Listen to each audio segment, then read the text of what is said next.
Alright guys, I think this looks good enough. I'm just gonna go ahead and shoot.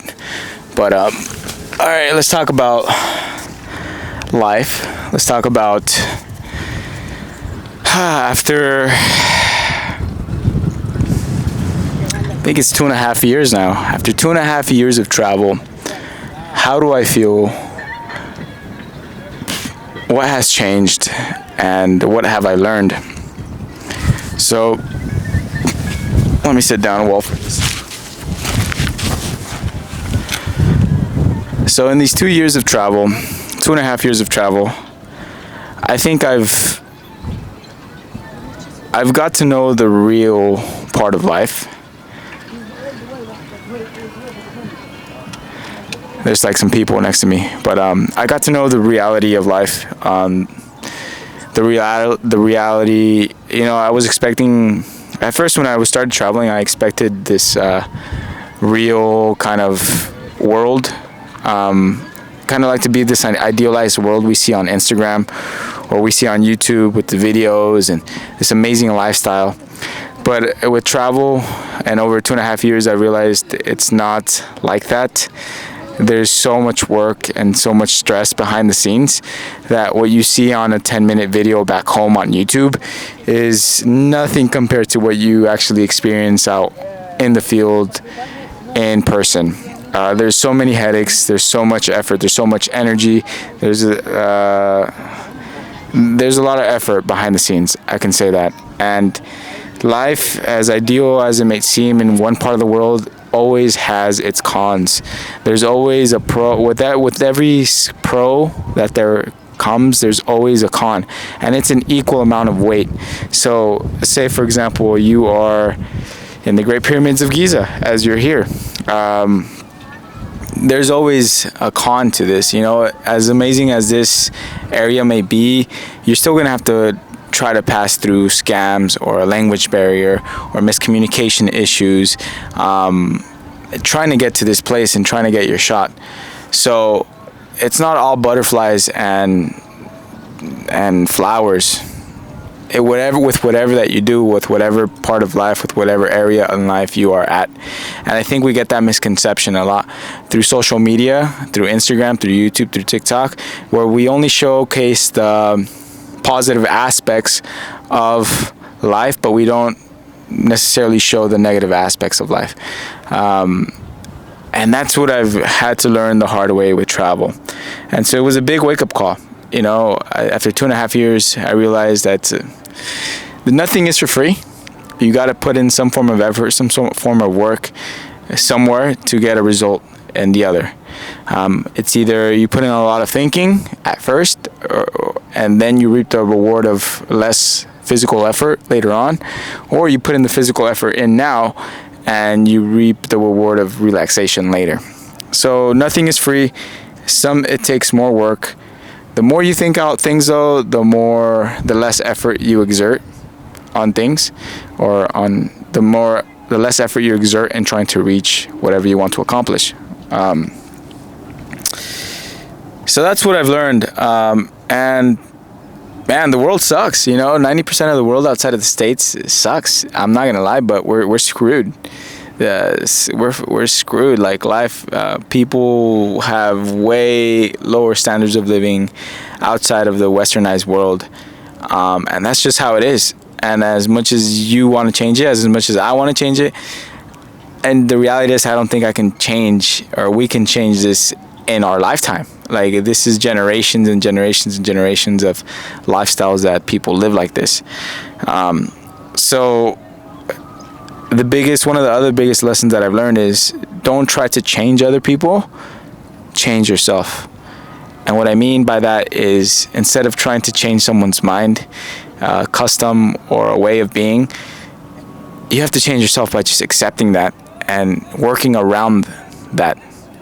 You know, you can put in your idea, you can put in your thoughts and your suggestions to a person, but that's not going to make them change. You got to adapt, and you got to be flexible enough to work with that and live with that. And everybody is different. Everybody is not perfect. Like I said, you have your pros, but you also have your cons. So you got to be able to choose something and live with the cons. that's how it is. Again, life is not easy. Life is not ideal. Life is not perfect. What else? And I think I'm tired. I'm tired of like traveling and changing positions and changing places all the damn time. I want some stability. And some income. I'm kind of tired of being broke. This lifestyle of traveling full time is very tiring because I have to budget and I have to stay within a budget. And it's tiring. It's tiring to want to get something done, or it's trying to be on a budget and to be traveling at the same time.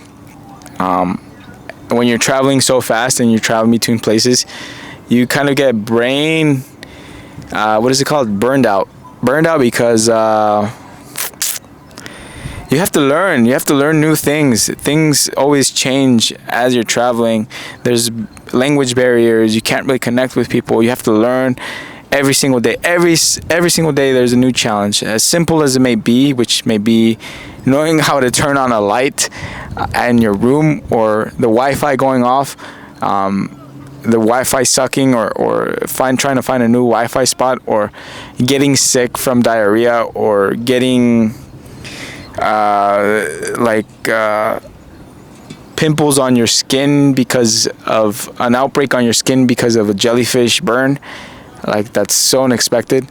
Things are always changing, and I'm not able to go in deep. I'm not able to go in deep into life, into knowledge, and deep into studying something, into working something deeply. But then again, maybe that's what travel is. Maybe that's how travel is. You never really get to delve deep into owning your craft as in photography, or learning deeply, because the majority of the work is just trying to adapt to your situation and meeting new people.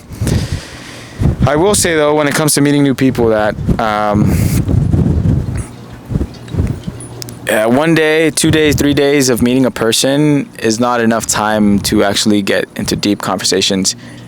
You really start to know a person or a place with time. The more time you spend with them, the more experiences you go on together, that will get you to know that type of person. That type of person has some aspect that show you at the beginning. They show you this front aspect at the beginning, but you only really get, and which is nice and can lead to how they are can show a perspective of how they are as a person in general. But you really start to get into deep conversations and how deep thinking and reasoning on how and why they behave once you spend 2 or 3 months with them. So that's also one thing I learned about travel. I also learned that majority of the people around the world are nice. They're caring. They want to help you. They're good people. The majority of the people are good, and we only get a bad rep through media, because the bad reputation on media is what how do you say it, is what sells. That's what sells. That's what gets attention.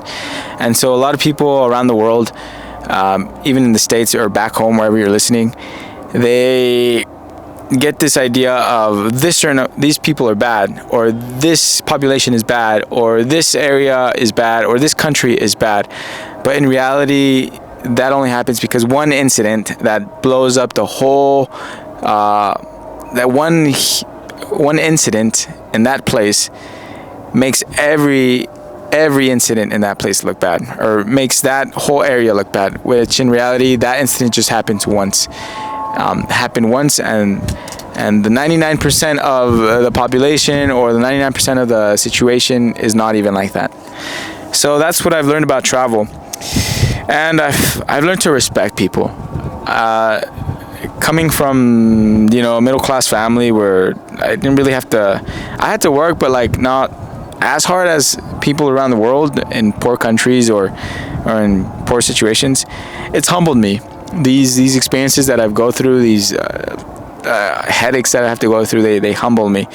They teach me that I don't always know everything, and it's humbled me. You know, it's you don't always know everything. People, even though younger or older, you can always learn something from another person. So as much as I want to, as much as I have an ego about myself, I want to be quote unquote better than other people.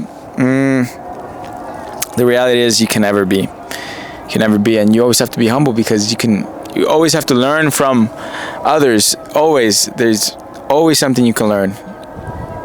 Again, people aren't perfect, and they have their good and they have their bad. You just have to learn to work with the bad and learn from the good. But you don't always know everything, and things are always changing. Technology is always improving, and nowadays it's improving super fast. So trying to stay up to date with the technology, you can't do it all alone. You kind of have to partner up with someone or people, and have your close net of friends that will support you and will help you out and will give you new insights, new technology, new news as you travel through the world. So that's what I've also learned. Other than that, I think I'm tired, guys. I think this is coming to the end of my journey here, my around the world journey. After, let's say, 2.5 years, I've managed to do 62 countries around the world. And I want to reach 100. That's going to be a pain in the ass. I'm going to plan to go through Africa, the West Africa and Southeast Africa. And that's going to be a pain in the ass with I have budgeted $8,000. Probably going to take around $10,000. And it's just, I'm going to try to do it as fast and efficient. And just because I want to. It's a goal that I have, and there's no specific logical reason why in the world I should do that and spend 10 grand on this. But I think it's something that I have to do now that I'm young and that I can, and that I'm not married, that I don't have a stable job just yet. So I'm gonna do it now. I'm gonna try it now. I'm tired. I kind of want to go home. I want the comforts of life of a first world country back in California, but I'm pushing myself, and I'm gonna get through it. But those are my thoughts. I miss being really, really fit. I miss having a consistent schedule. I miss my family. I miss just being chill. But I wouldn't have said these things if I never would have taken the first step, and I would have gotten out of my comfort zone, and I would have traveled. So in a way, I'm coming back full circle. A different person, I think. My personality has changed since the beginning. I think I'm more chill. I'm more open to changes, and more open to new ideas, and not being too stubborn on my own. I think that's the majority, and of course being more respectful and kind to people around me, because you just don't understand what the other person is going through. And with that, I think it's a wrap for me. Again, here in Cairo, behind in the pyramids of Egypt, the Great Pyramids of Giza. 2.5 years on the road, my reflection. All right, cheers, guys.